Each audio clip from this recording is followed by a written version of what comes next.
जय श्री विश्वकर्मा। सम्माननीय समाज बंधुओं, सादर नमन। कल की सी ही बात लगती है। श्री आर.पी. शर्मा जी जो आज हमारे बीच नहीं रहे, विश्वास ही नहीं होता कि वो हमारे बीच नहीं रहे हैं। किसी भी सामाजिक कार्यक्रम में जब हम जाते थे और वो जिस तरीके से उस कार्यक्रम को कवरेज करते थे, उस उम्र में भी जिस तरह वो भागदौड़ करते थे, हम सोच भी नहीं सकते कि ये व्यक्ति हमारे बीच नहीं रहेंगे। कल की सी बात लगने वाली बात, इस 7 नवंबर को उनको 5 वर्ष हो जाएंगे जब वो हमसे बिछड़ गए। श्री आर.पी. शर्मा जी, जिनका समाज के प्रति एक विशेष सोच के साथ वो आगे आए, अपने जीवन में जो उन्होंने उच्चतम शिखर पर अपने जीवन को बढ़ाया और साथ ही साथ उनकी इच्छा हुई कि मैं समाज के लिए कुछ करूं। 2004 में आपने अपनी वेबसाइट लॉन्च करी और उस वेबसाइट के माध्यम से समाज को जागृत करने का प्रयास किया।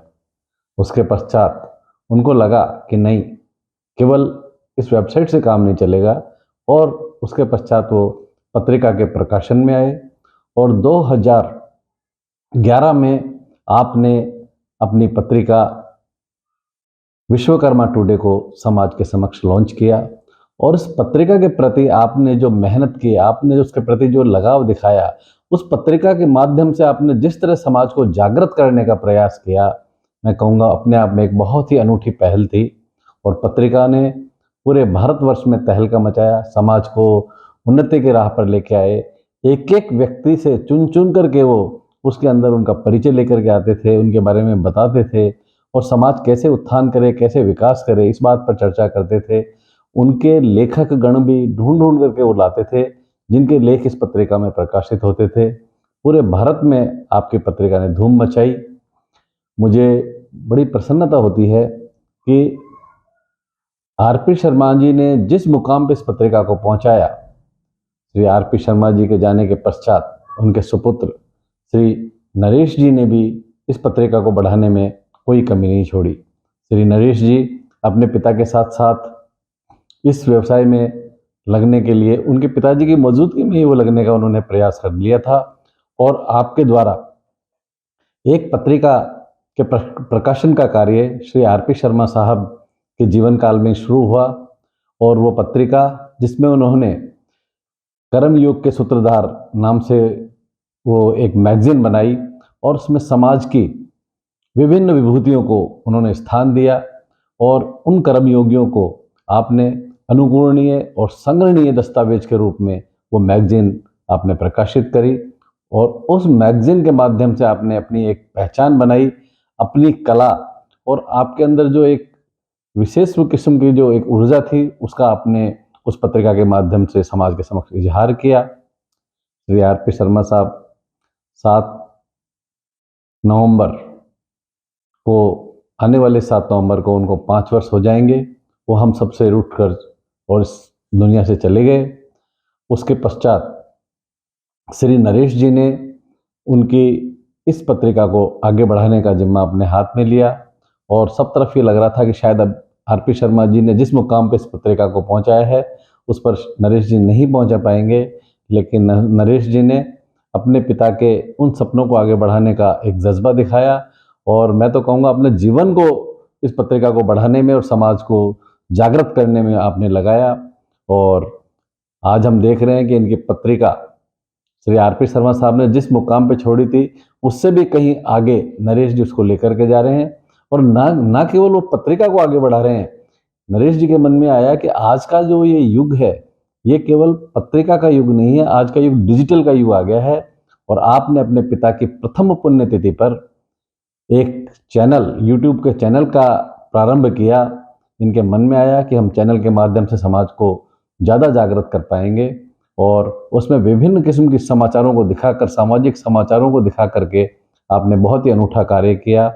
न केवल इन्होंने समाचार दिखाए, अपितु अपने चैनल के ऊपर आपने एक सामाजिक धरोहर के नाम से एक चैनल, एक एपिसोड चलाया। इस सामाजिक धरोहर के माध्यम से आपने समाज की वो विभिन्न संपत्तियां जो देख रेख के अभाव में या समाज से अनजान थी, उन समस्त संपत्तियों को आपने दिखाने का प्रयास किया और ऐसी ऐसी संपत्तियों को आप समाज के समक्ष लाए जिनकी हमें जानकारी नहीं थी। और जब चैनल के ऊपर वो संपत्तियां आई तो उनका समाज की नज़र में आने से उनका विकास भी हुआ, उनके बारे में उसका क्या उदय था, क्या उसका इतिहास था, वो सब हम जानने में कामयाब हुए। और मैं तो कहूँगा इस एपिसोड के माध्यम से आपने समाज की वो सेवा की है जो अपने आप में एक मिसाल है। आप वहीं नहीं रुके, इसके पश्चात आपने समाज के विभिन्न लोगों के ऊपर खास मुलाकात नाम से चैनल बनाए और समाज के ऐसे ऐसे लोगों को आप अपने चैनल के माध्यम से समाज के समक्ष लेके आए, उनसे समाज का विजन पूछा, समाज को किस तरीके से हम दिशा दे सकते हैं, समाज को कैसे हम उन्नति की ओर लेके जा सकते हैं, उनके जीवन परिचय के बारे में आपने जानकारी ली और साथ ही साथ समाज उन्नति की राह पर कैसे जाए, इस विषय पर भी आपने चर्चा की, जो बहुत ही सफल रहा। इसी तरह से आपने स्वास्थ्यम नाम से एक अपना कार्यक्रम प्रस्तुत किया और स्वास्थ्यम की भी बड़ी विशेषता रही, विभिन्न डॉक्टर और वो भी हमारे समाज के डॉक्टर जो किस तरीके से समाज की सेवा कर रहे हैं, उन सब का परिचय करवाया और उन डॉक्टर्स के माध्यम से उन विभिन्न बीमारियों के ऊपर बहुत बड़ा विश्लेषण समाज के समक्ष रखा। और मैं कह रहा हूँ समाज की इतनी बड़ी सेवा इन सब एपिसोड्स के माध्यम से हो रही है जिसकी जितनी प्रशंसा की जाए उतनी कम है। जितने इनके चैनल चल रहे हैं सारे चैनल्स लगभग 150 एपिसोड आपके द्वारा बना लिए गए हैं, जो अपने आप में एक बहुत ही बड़ा रिकॉर्ड है। ना केवल 150 चैनल आपने बनाए हैं बल्कि मैं कहूँगा कि 2200 से ज़्यादा वीडियो आपने अपने चैनल के माध्यम से यूट्यूब पर डाले हैं, जो अपने आप में एक बहुत बड़ा कार्य है।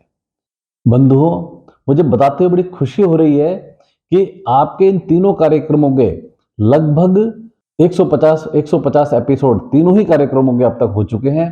साथ ही साथ 2200 से ज़्यादा इनके वीडियो यूट्यूब चैनल के ऊपर हैं और मुझे सबसे ज़्यादा आश्चर्य इस बात का है कि लगभग 18 लाख दर्शकों ने इनके इन कार्यक्रमों को अब तक देख लिया है और लगभग 15,000 से ज़्यादा आपके सब्सक्राइबर आज यूट्यूब चैनल के ऊपर हैं।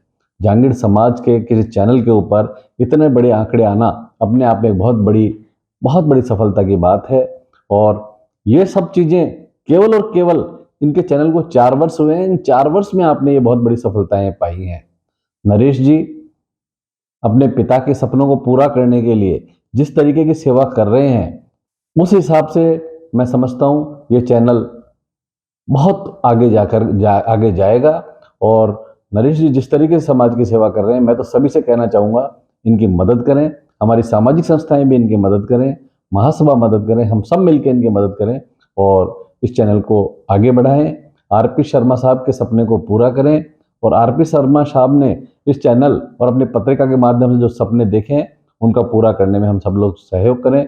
नरेश जी और उनकी पूरी टीम को मैं बहुत बहुत बधाइयाँ देना चाहूँगा और भगवान विश्वकर्मा जी से प्रार्थना करूँगा कि आरपी शर्मा साहब ने जो नरेश जी के ऊपर आशीर्वाद रखा है उस आशीर्वाद के अनुरूप नरेश जी आगे बढ़े और समाज को नई दिशाएं दिखाए। एक बार पुनः आरपी शर्मा साहब को मैं उनकी 5वीं पुण्यतिथि पर बहुत बहुत श्रद्धांजलि अर्पित करना चाहूँगा। धन्यवाद। जय श्री विश्वकर्मा।